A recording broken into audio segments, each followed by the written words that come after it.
Hi and welcome to the discrete structure. इस session पे हम graph in a sense of the function discuss करने वाले हैं कि हम किसी फंक्शन को ग्राफिकली फॉर्म पर किस तरह से विजुलाइज कर पाते हैं और वो इंपॉर्टेंट फंक्शंस कौन कौन से हैं जो चैप्टर 2 में मौजूद है। As a video further start करने से पहले बताता चलूँ कि हम ऑलरेडी फंक्शन से रिलेटेड चीज़ों को प्रीवियस सेशन से डिस्कस कर चुके हैं। तो आप यूट्यूब पर आने के बाद फहद हुसैन CS से सर्च करने के बाद मेरे यूट्यूब चैनल पर आएंगे, इसके प्लेलिस्ट पर जाओगे जहाँ डिफरेंट डिसिप्लिन्स की वीडियोज़ मौजूद है, विथ आप इन्हें वॉच कर सकते हैं। इसके अलावा इसमें इस्तेमाल होने वाले content related material freely available है मेरे blog Fahad Hussain CS blogspot.com पर, जहाँ पर आने के बाद इन तमाम मटेरियल को फ्रीली डाउनलोड करके यूज़ किया जा सकता है। तो चैनल पर अगर नए हो, चैनल को सब्सक्राइब नहीं किया है तो ज़रूर सब्सक्राइब करें ताकि अपकमिंग वीडियोज़ के हवाले से आपको बर वक्त जानकारी मिलती रहे और इसी तरह की नई चीज़ें आप आसानी के साथ सीख सकें। So the graph of the function which mean we can associate a set of the pairs in a multiply by b to each function from a to b। यानी अगर हमारे पास एक फंक्शन है a से b की तरफ approach करता हुआ, तो हम सेट ऑफ द पेयर्स इसमें से मालूम कर सकते हैं अगर मैं a मल्टीप्लाई बाय b करूं, जिसको हम कार्टेशियन प्रोडक्ट भी कह रहे होते हैं। तो this set of the pairs is called the graph of the function. इस पेयर ऑफ द डेटा को या सेट को हम क्या कहेंगे? Graph of the function. And is often displayed pictorially to aid in understanding the behaviour of the function. और इसी के जरिए से ग्राफिकली हम फंक्शन के बिहेवियर को अंडरस्टैंड कर पा रहे होते हैं। कैसे? Let f be the function. हमारे पास एक f फंक्शन है from the set a to the set b, यानी a से b की तरफ मैप होता हुआ एक फंक्शन है f। The graph is a function, f is a set of the ordered pair a b, जो हमारे पास सेट बिल्डर नोटेशन है उस फॉर्म पे लिखा हुआ है a belongs to a and f of a equal to b।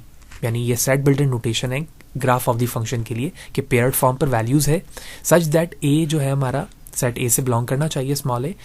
साथ ही साथ एंड में लिखा हुआ है कि f ऑफ a बराबर होना चाहिए b के, जो टाइप ऑफ द फंक्शंस पे हमें फुलफिल होता हुआ दिख रहा है। तो display the graph of the function f of n equal to 2n plus 1 and the set of the integer to the set of integers. तो बहुत सारे ग्राफ हो सकते हैं, n स्क्वायर का हो सकता है, x स्क्वायर का हो सकता है, 2n प्लस 1 का हो सकता है। तो सेट ऑफ द इंटीजर का मतलब ये कि पॉजिटिव नेगेटिव वेज पर हम यहाँ पर वैल्यूज फिल कर रहे होंगे। तो नेगेटिव ये चला गया, पॉजिटिव 1 से ये सो ऑन चला गया।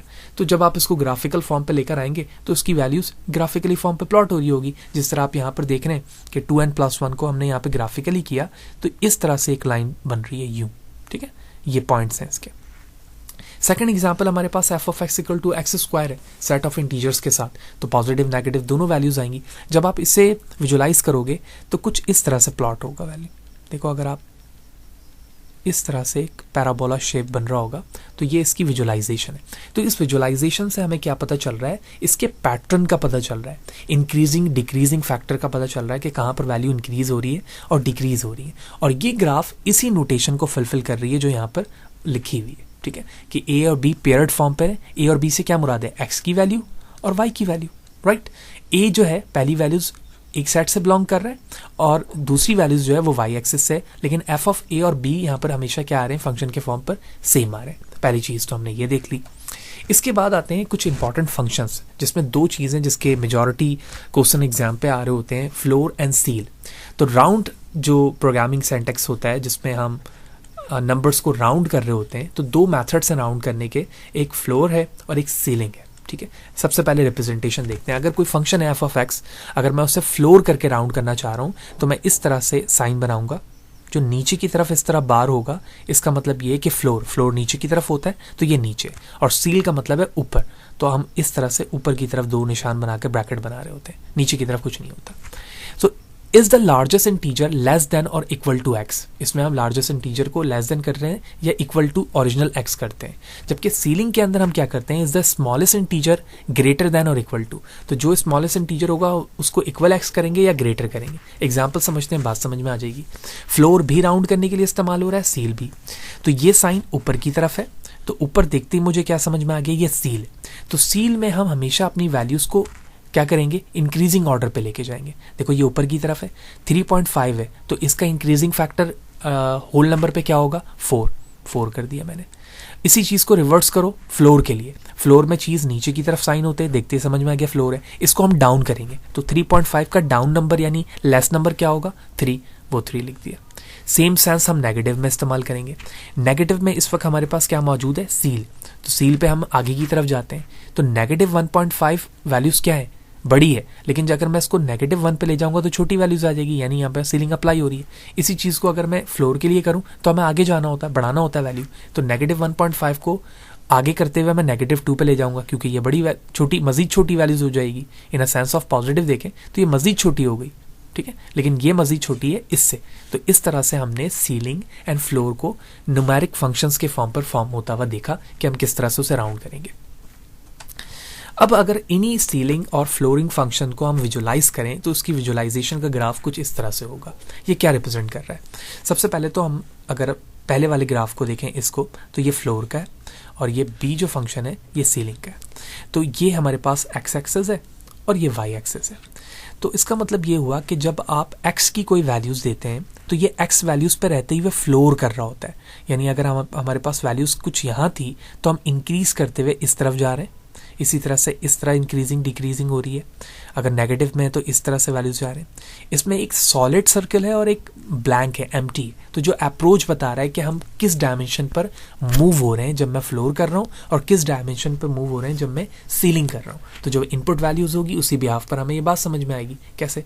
अगर आप यहाँ देखो तो -1 से मैं -2 की तरफ जा रहा हूँ, -2 से -3 की तरफ जा रहा हूँ। इसी तरह पॉजिटिव में देखो 1 से 2 की तरफ जा रहा हूँ, यानी x मैंने 1 दिया तो मैं पॉजिटिव के 1 की तरफ जा रहा हूँ। इस तरह एक्सेस हो रही है और यही चीज़ हमारी सीलिंग में भी हो रही है। तो input values and output values को रहते हुए हम इस तरह से ग्राफ बनाएंगे स्ट्रेट लाइन के साथ जो इस चीज को इंडिकेट कर रहा है, right.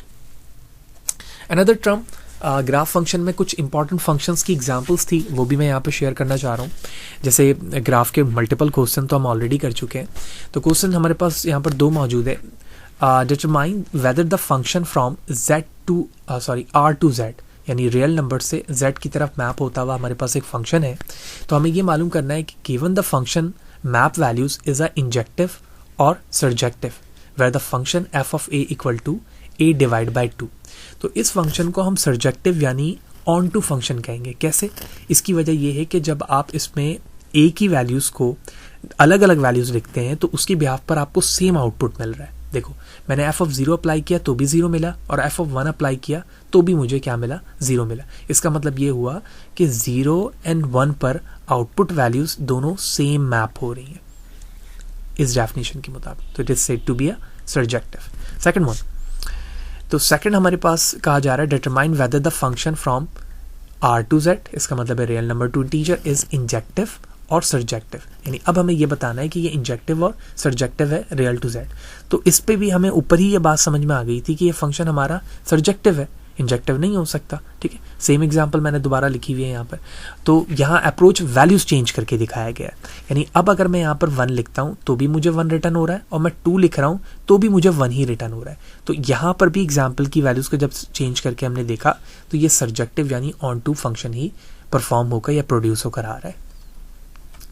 And the last thing, हमें ग्राफ फंक्शंस में जो सीलिंग एंड फ्लोर के मेथड हैं राउंड करने के, इसकी कुछ बेसिक यूजफुल आप समझ लें प्रूवमेंट है। और इस प्रूवमेंट को हमें याद रखना होता है, इसके बेस पे भी क्वेश्चन आते हैं ताकि हमें प्रूव करने की यहाँ पे ज़रूरत इस लिहाज से नहीं है कि आप नंबर जब फिट करेंगे तो based on the definition of ceiling and flooring इस चीज़ को आप प्रूव होता हुआ देखेंगे। तो 4 हमारे पास मेथड्स हैं प्रूफ के, 1, 2, 3 and 4 ये एज अ रूल हमें याद रखने। तो 1A ये कहता है कि अगर आपके पास एक अप्रोच है जो इस तरह से लिखी जा रही है, क्योंकि हम डाउन साइड पर भी देख चुके हैं कि जब हमारे पास ब्रैकेट साइन डाउन की तरफ होता है तो ये फ्लोर है और अप की तरफ सील है। तो मैं इसे कह सकता हूँ ना भाई, ये फर्स्ट A को कि ये क्या है? फ्लोर है। तो अगर फ्लोर पे कोई x वैल्यू है तो वो बराबर n की होगी। कब? If and only if. तो इसका मतलब है बाई कंडीशनल, जो कि इस तरह से रिप्रेजेंट की जाती है। वो इस कंडीशन को जब क्या कर रहा हो? ट्रू कर रहा हो। तो इस कंडीशन के बिहाफ पर मैं इस एक्सप्रेशन को राइट मांगूंगा। क्या कह रहा है?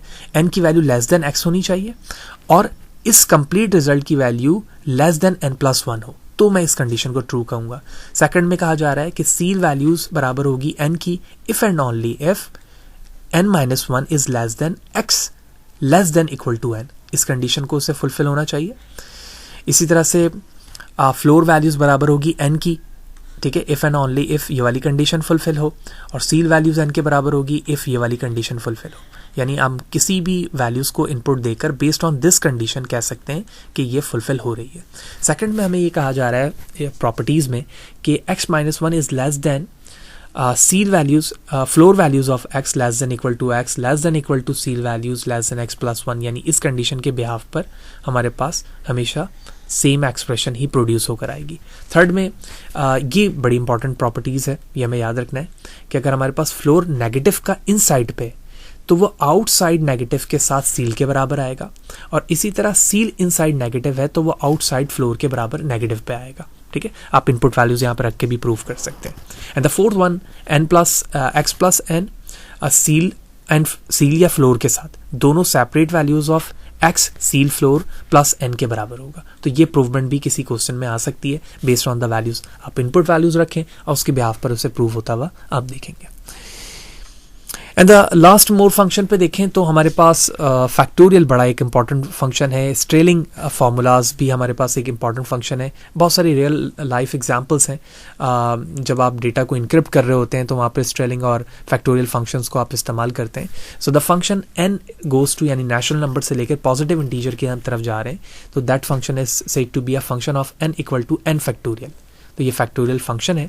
It is a product of the first n positive integer where n is a non negative integer, क्योंकि हम फैक्टोरियल हमेशा पॉजिटिव इंटीजर का निकालते हैं। तो ये उसकी रिप्रेजेंटेशन का तरीका है।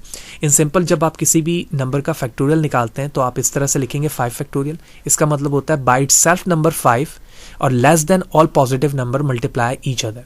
तो लेस देन 5 4 3 2 1 ये तमाम पॉजिटिव है, डॉट लगा दिया। इन तमाम को जब आप मल्टीप्लाई करेंगे जो भी का आउटपुट आ रहा होगा that is said to be a factorial. X से मैंने रिप्रेजेंट किया है। तो फैक्टोरियल 1 का 1 होगा, 2 का 1 मल्टीप्लाई बाय 2, 6 की तमाम वैल्यूज 720, 20 की इतनी बड़ी वैल्यूज आ रही है एंड सो ऑन, इस तरह से वैल्यूज चलेंगी। ठीक है, स्ट्रेलिंग एक और इंपॉर्टेंट फार्मूला है जिसको n factorial approximate equal to square root of 2 pi n n divide by exponential whole की पावर n से रिप्रेजेंट किया जा रहा होता है, और लिमिट के साथ n गोज टू इन्फिनिटी लिखते हैं इसे। तो डिफरेंट टाइप्स के हमने फंक्शंस देखे इसमें, लेकिन जो मेजरली हमारा ये टॉपिक था उसमें हमें ग्राफ ऑफ फंक्शंस को समझना था कि हम किसी भी ग्राफ ऑफ फंक्शन को a मल्टीप्लाई b में जब लिखते हैं तो वो एसोसिएटिव पेयर्स होते हैं और उस पेयर्स को हम रिप्रेजेंट करते हैं ग्राफ फॉर्म पर। फिर हमने फ्लोर एंड सील की रिप्रेजेंटेशन एग्जाम्पल के साथ देखी, फिर उसकी विजुअलाइजेशन टेक्निक्स देखी, कुछ फंक्शंस के क्वेश्चंस देखे और यूज़फुल हमने कुछ प्रॉपर्टीज़ जाना, और उसके बाद मोर फंक्शन पे हमने स्ट्रेलिंग और फैक्टोरियल देखा। होपफुली सारी चीज़ें आपको क्लियर होंगी। फिर भी कोई सवाल है, कोई चीज़ अगर समझ में नहीं आई है कमेंट सेक्शन पे ज़रूर पूछें, कोशिश करूँगा इस हवाले से आपको बर वक्त जवाब दे सकूँ। वीडियो चलेगी हो तो लाइक करें, ज़्यादा लोगों को शेयर करें और इसी तरह से जुड़े रहें ताकि आप अपकमिंग डेज पर इंफॉर्मेटिव वीडियोज़ को लिसन कर सकें और इसी तरह से डिस्क्रीट स्ट्रक्चर के इंपॉर्टेंट टॉपिक को आसान लफ्ज़ों में सीख सकें। सी इन द नेक्स्ट सेशन।